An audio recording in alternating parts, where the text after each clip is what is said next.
What up? What up? Once again, it's your boy BI7Gs and Psyop. We back with episode 2 of the Debug Bill. What's going on, Psyop? What up? Man, so we had a little bit of a change. We've got a brand new intro. Things are looking better because we don't just debugging is a way of life. You know, you find something that's wrong, you end up debugging it, you come out better. So I'm not gonna spend too much time. We want to get into the two top stories.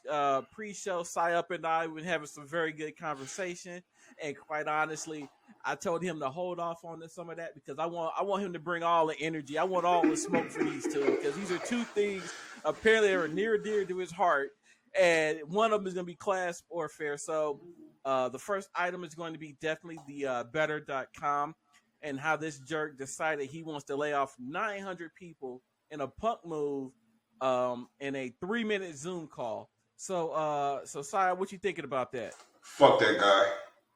Like literally somebody in the IT shop should have just fucking poured water in the servers or something. Like that was just like a dick move. I personally, I look at it, you know, the way that he did it, because I've been on the other end of that where they like, you know, hey, we're going to lay some people off. But it's never been straight up, hey, if you own this call, because I saw the video, he was like, yeah, I got some unfortunate news. And if you own this call, unfortunately, you got some bad news coming your way. And you know your termination or your employment is terminated immediately, and I would have been like, "What?" And the thing, if I'm working remote and I got Joe computers, I would have been at his house, you know, with all the smoke. I'd have been like, "Hey, better.com this." You know, I would have wanted all the smoke, man, because I understand that as a CEO, you got to make the tough decisions. You got to do what's best for the company. But at the same time, dude, you got to come better than that. Well, that's the thing. This is going to go into the technocracy thing that we're talking about today, because the first area of technocracy is economics. So in this current system, we're just commodities. It's just that, you know, we're kind of 3% commodities, meaning probably maybe 3% of the people on Earth understand. We understand. We just deal in the technical world, so it seems like a lot of people know this stuff. Like literally, his IT team could have said, "Oh, really? That's how you do it? Okay, we all quit. Run this shit yourself." In his mind, "Oh, I can just go find guys." Okay, try that. You dealt with a lot of technical people, so no matter what that piece of paper says, there's no chance. No matter there's no real understanding of what you're going to get. Oh yeah, you never, you know. Oh yeah, I know I can program. And somebody come in like, hey, how do you get to the basic prompt? You know, what line, you know, hello.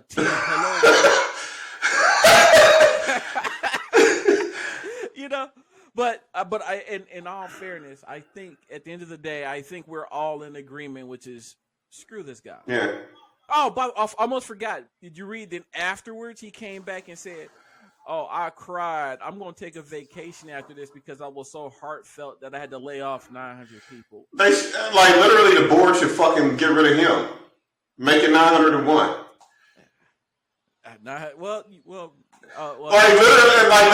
Literally, there's nothing good that can come from this. Like your board. Oh, the bad press is the press is just straight up all negative. There's no way, you know, your reputation, which has that intangible you can guess, you can estimate, but that is an intangible number of how much money that you're going to lose because of all this bad. Well, think about it like this. He just probably laid off 900 frontline workers, but now you got the back end workers, which actually have the technical skills and stuff of that nature. They're probably looking like, "Oh, that's how they do it? Shit, I'm about to bounce." So you might inadvertently just lose your best people. Oh yeah, because now you're about to dump a bunch of work on those people that. Well, I even about work. They were able to excel in their position was because they didn't have to handle everything. Now you're gonna put everything in these people's hands, and that's just not fair. But I still say it's a punk move to say I cried and now I'm going on vacation. Hell nah. I see him out. I see his ass out in public. No. What I'm saying is, it's not even necessarily they got extra work. It's just that you just said that their jobs are precarious. If that's how you're doing, you just said their jobs at this company are precarious. And if I'm on the back end, like full stack development or something like that, where, it's kind of like, so when you're a full stack developer, you're kind of like a rock star. You go where you want to go, do what you want to do. Okay? So, hold on, because I want to make sure that we cover this fully. But at the end of the day, it's you say what you say. I'm going to say screw that guy. Yeah. Yeah, I'm just saying, like, if I was a full stack developer and they're hard to find, if I was a full stack developer at that company, I'd leave. Fuck them. Fuck it all up. And like literally, you don't have to do anything malicious. Just leave. Just take your knowledge with you. Hey, that's the one thing. No matter what, they can take your desk. They take anything. One thing a job cannot take from you is your knowledge and skills. Correct. So on that same note, as you heard in our last episode, I am a Blizzard fanboy. Always have been. Diablo, WoW. Matter of fact, it was PsyOp that actually got me into playing WoW and things of that nature. But there's been a lot of discord at Blizzard the last year roughly. And they have actually been staging walkouts, and they have a GoFundMe for those who have actually walked out. And they're actually starting to unionize. And I want to quote the Washington Post here. There was an open letter that was actually by the CEO, who was telling people to not walk out. I'm going to read an excerpt of this because this is where it got PsyOp. It got him superheated pre-show. So I definitely want to read some of this. So it says, excuse me.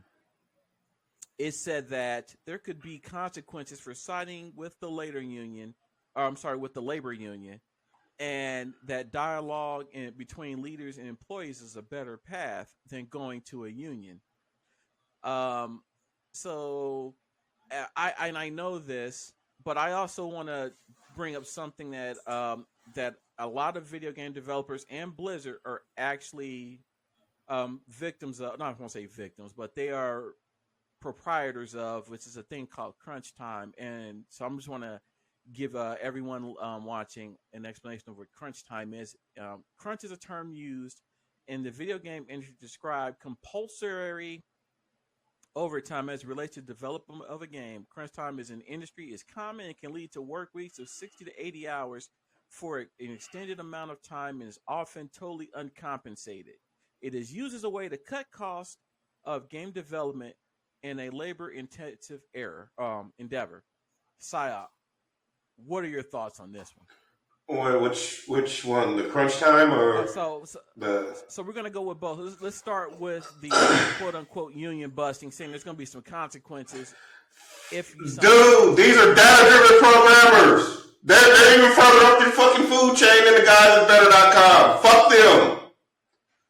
Like literally. Okay, go find you some developers and say, okay, we're going to give you code, and you only have data structures to work with to make it work more efficiently. So that means you got to know everything about compilers, you got to know about bytecode, you got to know all this shit. Go find that guy. He's not walking around the street. They end up in companies like Blizzard and places like this. Easy now. Simmer down now. I need you to collect your thoughts. Come on now. Come down, collect your thoughts, and use your inside voice. Fuck Blizzard. How about that option? I don't want to go that far, man. I don't want to go that far. No. Actually, in development, some companies need labor unions because they will work you to fucking death. Yeah, I totally agree because I have seen where you have games that the higher up said was going to put it out on this day, but then they cut it. They cut a lot of things, and then they blame, well, the reason why this failed was because the developers didn't do this or the developers didn't do that. But yet the higher ups are the ones that set the time schedule for release dates and when things needed to be put out there and things of that nature. But I mean, as far as that goes, as far as the labor union goes, and saying there could be consequences, I'll do it. I would straight up say I would want that smoke too because uh, I, I don't know. I don't. I know a union in this situation is highly needed because of the culture, and personally, this is just my own observation. Back in the early '90s, Blizzard was a company that was just straight up about making fun games.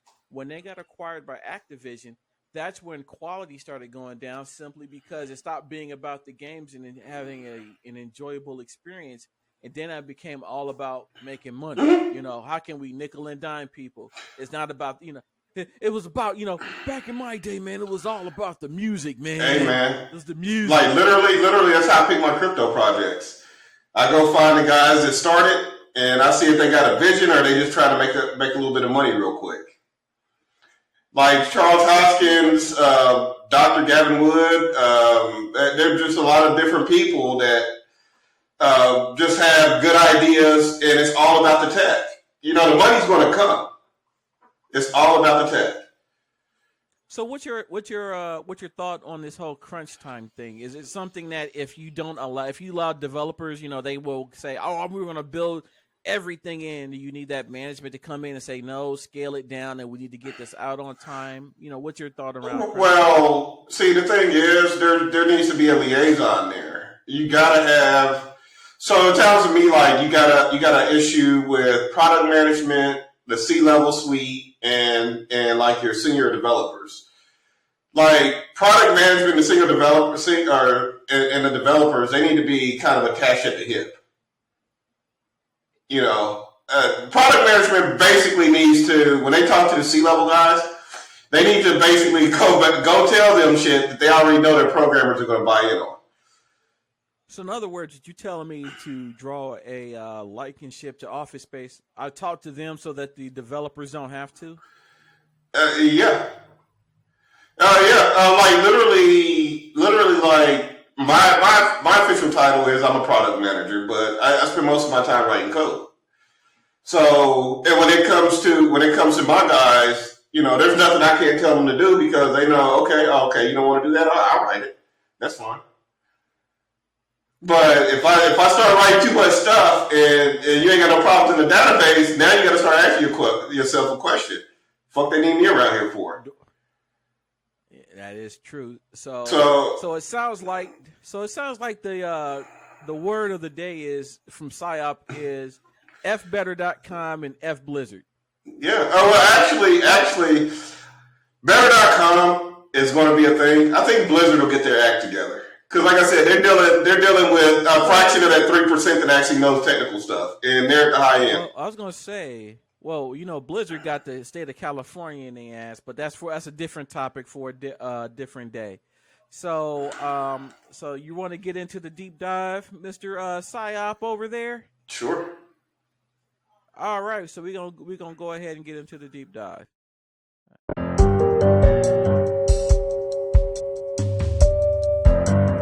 This is the deep dive. This is the deep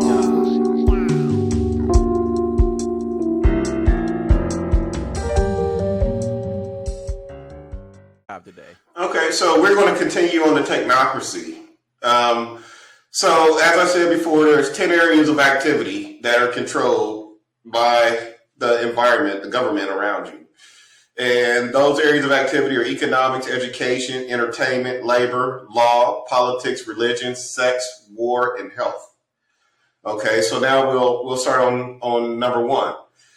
So in a technocratic society, everything is, think about it like an industrial or like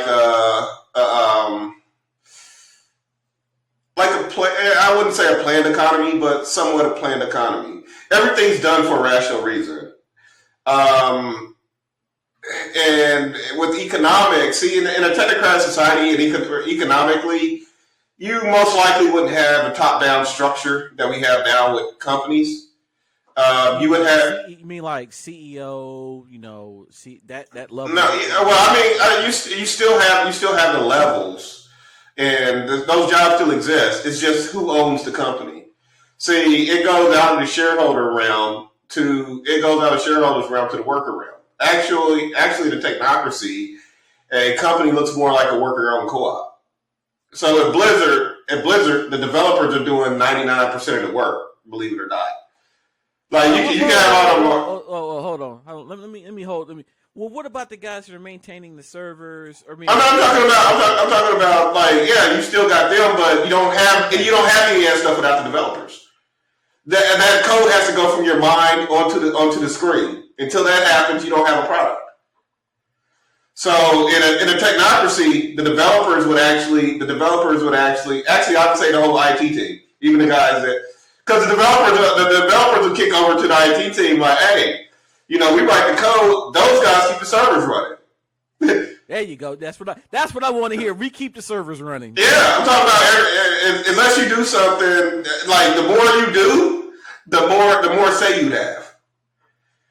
So you put in. So let me make sure I understand this. So it's more of a, all right, I put in X amount, so on the other end, I own or I'm responsible for X amount, so I get that respect on the other end. Yeah, like basically over time you'd be collecting share, and your share of the company would accumulate, and after a while you just, based on your merits, you'd own a lot of the company, or relatively a lot. And that would mean that you have more, I won't say more, you have more respect for the product that you're putting out because... No, you have power. You have power. That'd be like if me and you own, say, 10% of Apple. We put it like this: if me and you own 10% or had interest that could vote 10% of the board in Apple, Apple would be basically at our will. I think their biggest shareholders owns like 5%. That's Warren Buffett. Okay. So it's like but you got Berkshire, who has billions of dollars that are just sitting in capital that they can go in and say, okay, I want to own 5% of Apple, or and that's all about putting people on their board. Remember, with the board decides what we making, where we making it, how much we're going to charge for it. If there's any planned obsolescence, it comes from the board. Like the board is pretty much control the company, and you just want to buy so much of a company that you can just have controlling share. Like Berkshire doesn't actually buy up many big companies; they just get controlling share in the companies. So in other words, so you get on the board so you can kind of help steer the boat. Yeah, but yeah. So as if the employees actually had power, they'd be putting people on the board, but it's the shareholders. The shareholders are saying, I'm putting my capital up, which is fine. I get that. I put my money in, blah, blah, blah. But actually, as a programmer, you're taught if you're not 20xing what they pay you, then it's not tractable. Like literally, we gotta put up 20x. As a group, we got to put up 20x what we're making, what we're being paid. So if we got like $1 million in payroll, we got to be making 20 million. That's how that goes. So, and think about it, capital's keeping the majority of that money. Okay. So it's a chicken or egg thing. Now you can have a bunch of capital and get some sucky programmers, and then you got nothing.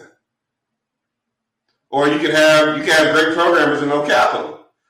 At least you can get a product out, but is it the marketing and all that other stuff? So there's a fine balance there. And also, usually in the C-level, the C-suites and stuff like that, usually it's all about who you know. Like literally, if you start play the game, you got to play the game when you get to that level. Oh yeah. Even before you get there. Like literally, I could be moving up in my company if I wanted to, but I don't want to play the game. My thing is, I just want to be here for the party and then go off and do my own thing. I've never been one that actually wanted to work for somebody. So. Okay. Yeah. So how does all of this roll back into the technocracy? Well, that's just one example of what's different. Like, think about it.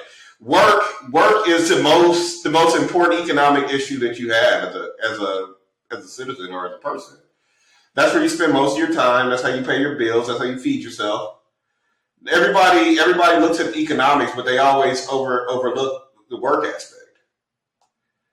Like I'd rather have more control at work than having more control in the outdated political system.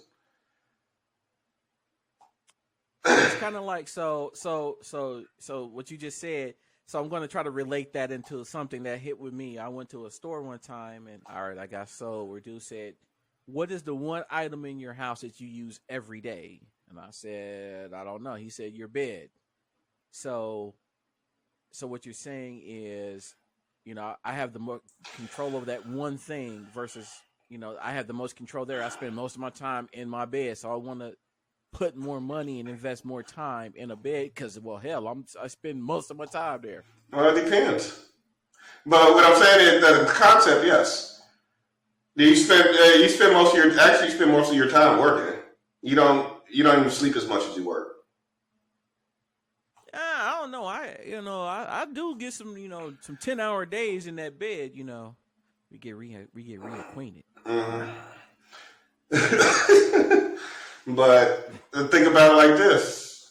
Have you ever put in a 10, 15, 16-hour day at work? Try not to. Yeah, but you have though. Once. Yeah, I'm talking about once. But so let me ask you this: would you count being on call as being at work? Yep. Oh yeah. I mean, technically, if that's the case, I've done many. Anything where you're obligated. Yeah, well, even anytime you're obligated to be somewhere for some reason that's going to pay you a paycheck, that's part of the job. Yeah, because I have been where the wife will ask if I want to go to the movies, and I'll say, "Nah, I'm on call." And the last thing I want to do is, we gotta go. Right. Yeah. So, and then you go out from. So we're talking about economics and the technocracy. Then you go out from there. What about housing policy? Houses now are made with artificial scarcity. Like in a technocracy, we'd be doubling down on 3D printed houses. Like I don't see. All right, 3D printed houses. I don't know how I feel about those because I'm more of a well, let me rephrase that. When you say 3D printed houses, what type of material would you be using? There's all kinds of new materials out. There's like this concrete slash. It's like a concrete slash. They got some filaments in there. It's actually a little stronger than concrete. I just didn't want to be sure it's not some flimsy like Lego type. Oh no, 3D printing of houses is going off. Like literally, that's one of my stock investments I'm waiting on. I'm trying to figure out who's going to win that race because the problem we have now is building a house is super labor intensive and it shouldn't be. Like literally, people should be able to buy plots of land and throw a house on there for a little or nothing. Relatively a little or nothing. Yeah. What I'm talking about, we have to see in the technocracy, everything's about efficiency and improved processes. So you don't pick the winner. You just say, okay, I think 3D printing technology is a good way to go, and I think we can house this many people. And you look at things like what's the GDP, what's the average income, blah blah blah blah blah. And then, like I said, always in the technocracy, the person that needs the most help gets the most constructive help first. So in that type of that so it would almost be the homeless would be the first ones to get homes. Exactly. Wow. Definitely help out that. That's one good thing. I will definitely say that's a very good thing to have. Yeah, and now when you say the homeless, don't think about just the United States. Think about globally. I mean, hey, I understand that, but as my mama told me, you got to take care of home first. So, I'm talking community, city, state. Yeah, I'm just saying, like if we can get a running technocracy here in the States, It'll go global. In fact, we're going to have to do it because of China. Like literally, they're going to beat the fuck out of us with their state capitalism, unless we go to something like a technocracy. I mean, I don't know, man. They got tennis stars coming up missing over there, man. I mean, I know the U.S. has disappeared people too, but I mean, dude, how can you do that if you don't even have people who want to follow the rules that are actually out now? They do. I'm talking about. Think about it. China's walled off. So you're thinking about this from an American perspective. You got to think about what Well, what other perspective? I'm American. That's the only way I know. Oh, you gotta go listen to their propaganda too. See what they pitching. Everybody's selling something. We're selling the freedom dream, which there is none over here, and they're selling the social safety net dream, which they're kind of adhering to. Is just that they don't tell you the other side of that. You're gonna get the safety net, but you gotta live in this dystopian society. We're gonna monitor every fucking thing you do. Yeah. They don't tell you that part. That's why I said the technocracy takes the best parts of what they're doing and leaves out the worst parts of what they're doing. So in other words, the bad parts is like the chitlins. They leaving the chitlins out. Yeah, like even if you look at the stuff that's happening over in Xinjiang, the Uyghurs. It's debatable. Hold on. Say that again. The Uyghurs. One more. The Muslims. The Uyghur Muslims. You ain't hip to them? Okay. Oh, no, I just wanted to hear you say it one more time. Okay. Yeah, but what's going on over there with the Uyghurs, they call it a human rights violation. Right. But, basically, it's their approach to what we're doing to Muslims over here, too. They monitor them, and you got the facial recognition that can do all, but they're not telling you the part. They build these motherfuckers apartments and all this stuff. Like literally, they just got them walled off. They call it a concentration camp. Now, hey, I'm putting it like this, dude. It kind of sounded like the projects to me. No. I'm talking about they build nice shit and stuff. But the thing is, when we don't like a group of people, we throw them in the slums. They took a group of people, said, okay, we're not gonna put you in the slums. We're gonna keep you walled off, but you can re-educate and learn your way out of here. But at the end of the day, it's still fucked up. But here's what we do: we throw motherfuckers in the ghetto with no education and no way out, and say, motherfucker, claw your way up. Bootstraps. Yeah, bootstraps. Nigga, we ain't gonna give you no boots, but you gotta pull yourself up by your bootstraps. So think about it. If you think about you being poor. Think about you being poor. Now, what system do you want to be under if you're a poor person? Now, mind you, just by you being an American, you're in the top 5% of wealth earners in the world. I think I have a very good idea of which side of that equation I want to be on.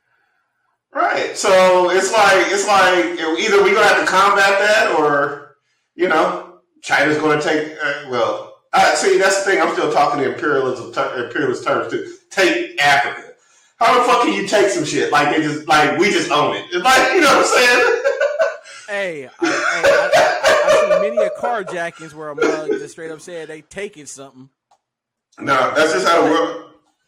That's how the world works, man. But yeah, you got So what we gonna be doing next week on the deep dive? Are we gonna continue with this? Yeah, we're gonna go education first, and then once we go through all 10, I'm just gonna do a wrap up.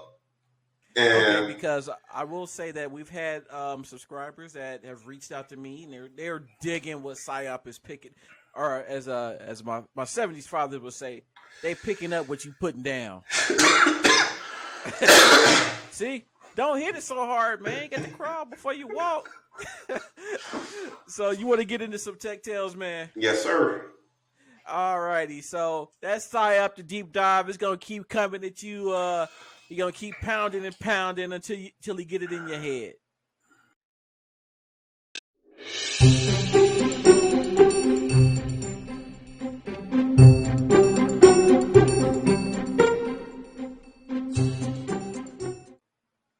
All right, y'all, we back. We wanted to hit you up with the tech tales for the week. So during our pre-production meeting, Psyop and I we were tossing back stuff, and it was going to be his turn this week. But I had a story that was so funny. This is one of those kind of like one of those tales that you only hear about, but I lived it. So we're gonna go right into it. So when I was yeah so at this time I was doing server support at a financial institution, and we had we had 1,000 servers we were in charge of. But one of the big things that we did was we had print servers that we were to manage, and we had, as a cost saving measure, we had this tool on it, shall remain nameless, that was tracking how much we should be charged per print impression, and we were finding different ways to actually go about how to scam the system, whether it be printing double-sided, because printing double-sided was only one impression versus printing 2 pages single side, and we had all these different little tricks. And then the company that was charging us per impression, we had our numbers and their numbers, and the numbers never matched up. But regardless of that, so every so often this software would just flip the hell out. It would just flip the hell out, and then it would be like you had your whole server, and then all the other servers would just sequentially just fail. They would do. So when these type of things would happen, our team, who was responsible for these, had to go in and restart services on these servers. Or in worst case scenario, we had to reboot them. By the way, we did all of this without a change record. The feces was impacting the rotating oscillator. Therefore, we had to act very expeditiously. Now, so we're all in a chat. We're trying to figure out, okay, who got server 1, who got server 2, who got server 3. And sometimes you can actually figure out if it's just one server, you restart the services on it. Boom, bang, pow, you're done. But this time it was server 1, 4, 3, 2, 6, 8. And we're in the chat like, yeah, it's locked up over here. It's locked up over here. And if you've never taken a typing class, this is where it becomes very important. For everyone that's actually looking, if you actually have a keyboard in front of you, or if you can have a virtual keyboard, just think about it. This was the intended message. The intended message was, I think we have a bigger problem. Now, when you actually look at the keyboard, I missed that B.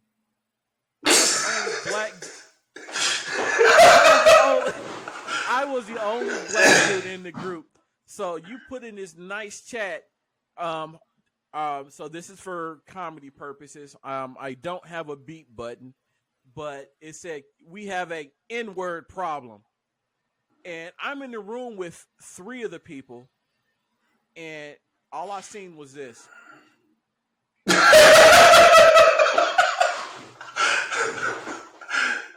My team leader. Hey, Big, they probably looked at you and said, well, fix it then.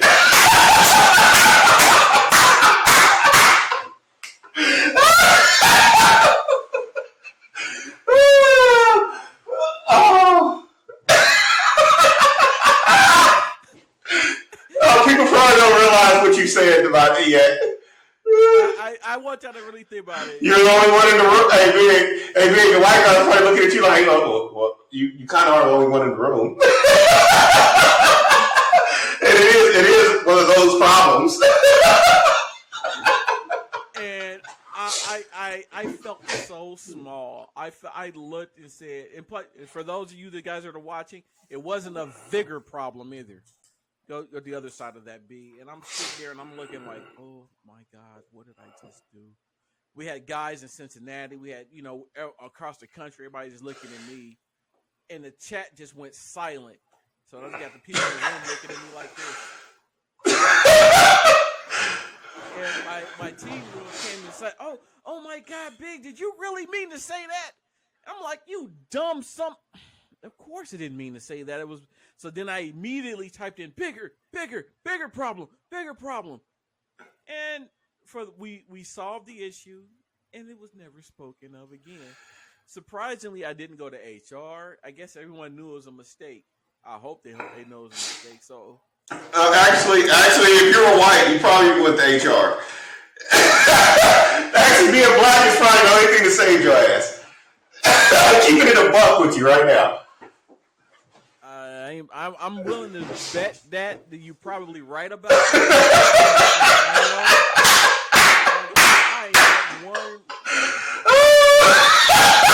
I'm not betting 1 red cent on that one at all. So everyone, thank you once again. Thank you for joining us. We actually have, I know, we actually have some subscribers. So please like, share, and subscribe. If you want to find me, hit me up, Xbox Live, Twitter, Instagram, at BI7Gs. Where can they find you at? They can find me fixing N-word problems. Not that bad. All right, ladies and gentlemen, you guys have a wonderful night. Next week with the Debug. Oh, man.